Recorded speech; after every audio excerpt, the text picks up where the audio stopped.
morning, Kuya E. Good morning, AIM Global. Good morning. Okay. Ako po si Nestor Guevara. I'm from Angeles City, Pampanga.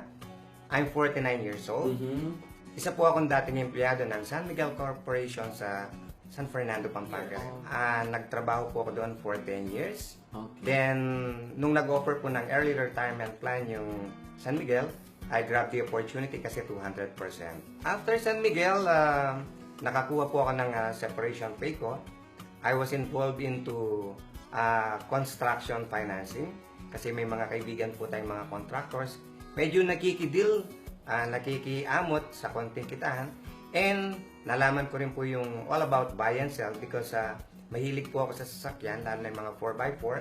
It just so happened, my parents and my sisters are in Japan.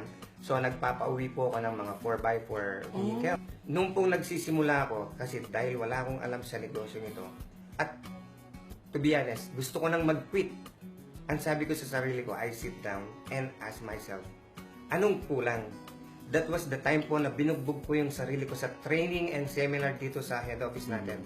Naisip kong mag-quit kasi nagpapakapagod ako, wala namang nangyayari. Invite ako ng invite, wala naman sumasama. Even the products, mas gustuin pa nilang sample muna. Pag nasubukan namin at okay, doon kami bibili. So, sabi ko, this is no joke. Hindi nakakatuwa ito. There was a time na pinuntahan ko yung kaibigan ko na binebentahan ko ng mga 4x4. Then, all of a sudden, kumakatok ako, ang binebenta ko food supplement. Nagulat siya. Yung mga produkto. Itong mga produkto natin. Kaya ko pinuntahan, alam ko, there's something wrong with his health. Ang sabi ko, pare, kahit gaano ka man ka-successful sa negosyo mo, kung health impaired ka, wala rin. You're wealthy but you're not healthy. Pero sabi niya, hindi ka naman doktor. Ang pinaniniwalaan ko, sabi niya, Brad, I'm sorry. Pero ang tinitake ko lang yung sinasabi ng doktor ko. And hindi rin siya naniwala. Well, ang naitulong po ng AIM Global sa akin, unang-una yung attitude ko, my perspective in life, and bottom line yung income. Okay. Totoo, from a businessman to a networker, malaki yung difference. Nung ginawa ko na ng tama ang AIM Global, that was the time na hindi ko na napigil yung resulta kasi I was already doing the business right. And part of my success at resulta po sa AIM Global, I was able to buy just recently isang maliit na farm sa Magalang, Pampanga. Wow. And kararating lang ng kapatid ko from Japan, I bought her property sa may Porac, Pampanga kasi ang kailangan ko po talaga, it's not a residential. It's a space, a farm, and a garage for my collection. And good thing, nung nanaman ko yung C24, lahat ng ginu-juicer ko at bine-blender ko, halos Nandito nandun. na lahat. So sabi ko, I think this is it.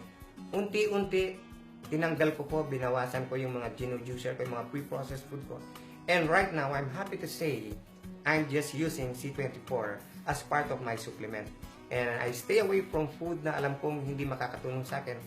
Gaya nga ng, Kamusta na ang health niyo ngayon? right now po, sabi ko nga sa inyo, kung ano yung si Nestor nung nagka-cancer, until now, kung ano yung ginagawa niya, yung mga outdoor activities ko, Same. until now, I'm still doing it Because of our products. And our products are really very good. As I can proudly say, because of AIM Global products, because of AIM Global, nadugtungan po, na-prolong, nagkaroon ng extension ang buhay ni Nestor Guevara. My group, Dream Catchers International, I can describe my group purely dreamers with resolve. Angels Alliance, this group, they really transform people. IBA, overwhelming. They're very inspiring.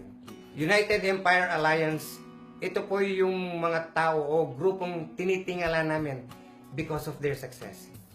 AIM Global, super. Nandito na po lahat.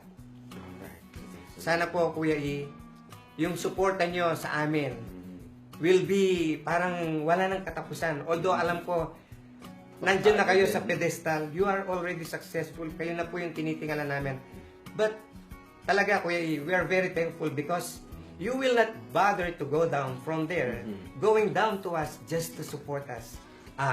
Ang gusto ko pong pasalamatan, Kuya E, first, yung upline ko po, Anton Montoya, yung pong ever supportive kong mga downlines, Up Mark, Up Michelle, Up Ryan Recalde, Kuya E, syempre, ang ating pong mga speakers bureau, ang ating pong mga training team, ang ating mga company owners, Sir John Aspirin, Sir Francis Miguel, Doc Ed Cabantog, and Doktora Connie Cabantog po. Thank you po. Ang advice ko po sa mga taong ngayon na nakakaranas ng hirap, rejection, tuloy-tuloy nyo lang po yan. Sabi nga ng mga speakers natin, mga trainers natin, ituloy-tuloy nyo lang yan. Kasi at the end of the road, pag tinuloy-tuloy nyo yan, you will cross the finish line and you will be successful like us.